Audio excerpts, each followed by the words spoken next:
Ian, it's been a pleasure.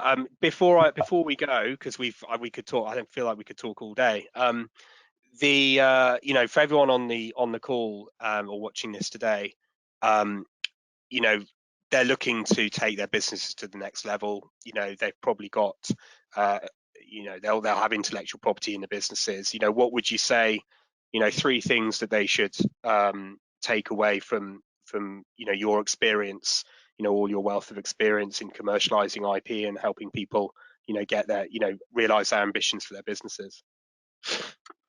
I think one of the most important one is know who's on your side, know who's actually batting for you on your team and who isn't.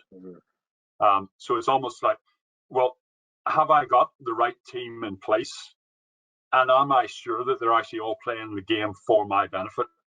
Because collaborators will have other agendas. So quite often it's understanding what are the agendas of all the people that I actually depend upon.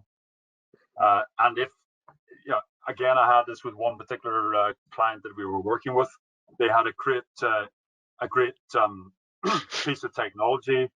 They had a collaborator that was at arm's length who had access to market for them. And they suddenly realized, wait a minute, we haven't got a business without that particular route to market.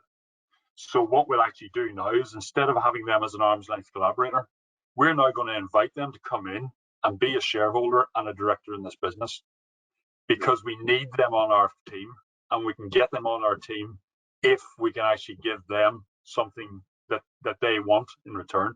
Okay, at arm's length, they were fine as a collaborator. They didn't mind charging us consultancy fees, but that's not good enough for us. So number one is, have you got the right team in place, and are you sure that the right team is playing for the right reasons and are motivated by the right sort of things? Because the biggest reason why businesses, why founders and shareholders fall out is because of a misalignment of objectives, a misalignment of individuals.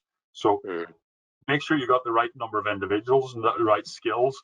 Make sure they're all suitably aligned, and if they're not suitably aligned, do something about it by either changing the incentives or finding somebody else that is more aligned with you. That will give you the core. Then you'll understand how to try and build the right sort of collaborations and the right routes to market. And it also makes it very much more investable. The other sort of lesson that comes from it is this aspect that says investment isn't an end game. It is an early milestone along the pathway.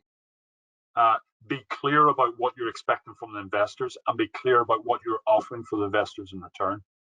So don't overpromise stuff that you can't deliver just because you need the money.